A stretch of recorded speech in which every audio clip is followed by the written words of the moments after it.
In astrology, the moon is considered to represent a person's innermost desires and emotions. I will be doing a 12-part series on the moon through all the 12 houses. Welcome back to Matriarch Astrology. I'm Ileana Reyes, and let's go ahead and get into this topic of the moon in the first house. Now, when the moon is placed in the first house, this placement can heighten your sensitivity and intuition to your environment, meaning that you can become easily reactive or take in energies from your environment or energies from the people around you, sort of like the saying of psychic sponge, where you're soaking in so much and sometimes it could be a little bit too overwhelming. Similar to the 12th house, this is also an energy where it makes you more open and vulnerable to all the energies around you. Now, I do have this placement myself, so I can say firsthand that this is very true to me. I do experience this a lot, where I need a lot of time to recharge and remove myself from the outside environment or from too large of crowds,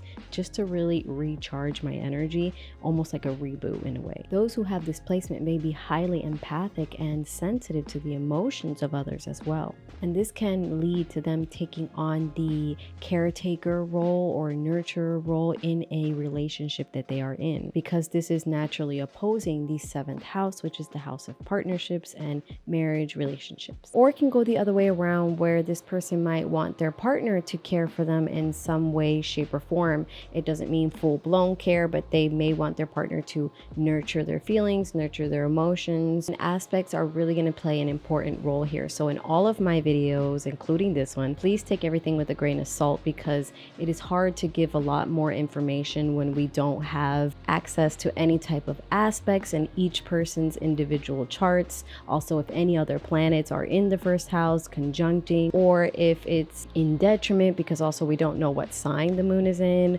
or the modality or element, anything like that. So this is very general, basic information here. So take everything with a grain of salt, please. This placement will also suggest a strong connection between the emotional state of being as well as the physical body. And what I mean by that is that whenever you're feeling too much emotionally, or if you get too stressed out, it can manifest in physical things happening to the body.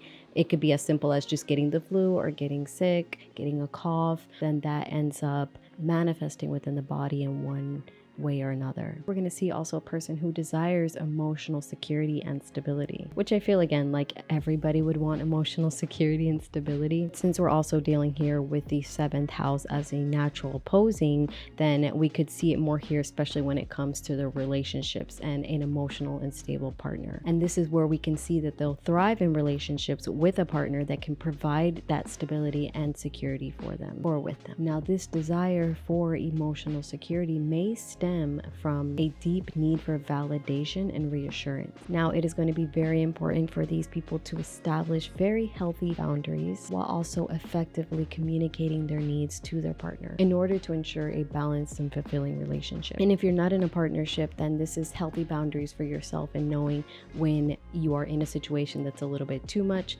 knowing when to retreat and how to recharge and nurture your own self so that you stay healthy and balanced and centered within yourself. Depending on aspects, placement, and all that jazz, here we also see a very strong instinct for maternal protection, just having this mothering and nurturing energy to whoever it is that they come in contact with. It could be friends, siblings, people they work with, and this stems from their natural ability to empathize with others. Another thing that's really good about this placement is that we can see a very honest and upfront personality here. And what I mean is that what you see is what you get, really, especially when it comes to their emotions. And they're going to be honest with you on how they feel and what they're feeling. So this isn't really trying to beat behind the bush type of energy. So when they are communicating with others, it's going to be in a very open and genuine way, very heart on the sleeve type of energy. Now, this is the first house, so we're also talking about their appearance. They can look a bit fleshy, or some people say that they may have a moon type of look to them where their face may be a little bit round.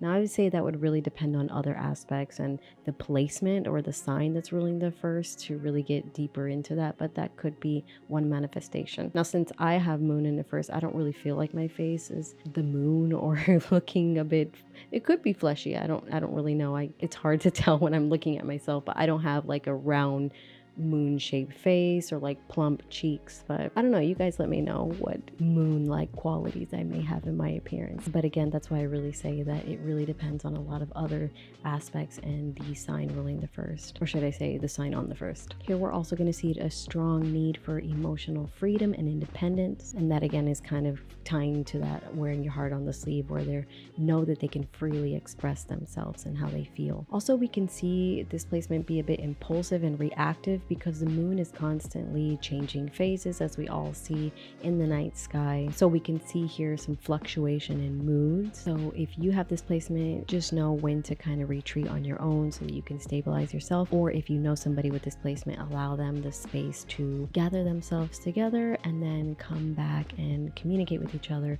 when you're both a little bit more on an equal level. Here we're going to see that the communication style is empathic and nurturing because again we're dealing with the moon energy. So this can make them great listeners and very supportive friends. So to sum this all together, this is a very quick video. When someone has the moon placed in the first house, we can see topics of honesty, empathy, sensitivity, fluctuations in mood, while also having a deep connection to their own emotions and the emotions of others, and that need that they have for emotional stability within themselves and also in their partnerships, ultimately making them great caretakers and very supportive friends. If you want to know more about the moon, you would want to look to the sign, and also you can get a little bit more insight to see the aspects. If you're receiving harder aspects from the malefic planets, which are Saturn and Mars, you may see a bit colder or a little bit more harsh manifestations, again depending on what type of aspects we're talking about and whether it's a daytime chart or a nighttime chart, which I'm not going to get into because that's going out of topic. And you also want to see if you're getting help from the benefic planets like Jupiter and Venus. That is going to give you a lot more information and can really give you more insight on how this can manifest. It would always be beneficial, of course, to get a natal chart reading either with myself or another astrologer, but either way, I hope you guys found this video insightful, and if you did, please leave a comment below if you have the moon in the first house. Again, this will be a series, so stay tuned for the next moon in the second house video. Until next time, I will see you guys in the next video. Bye.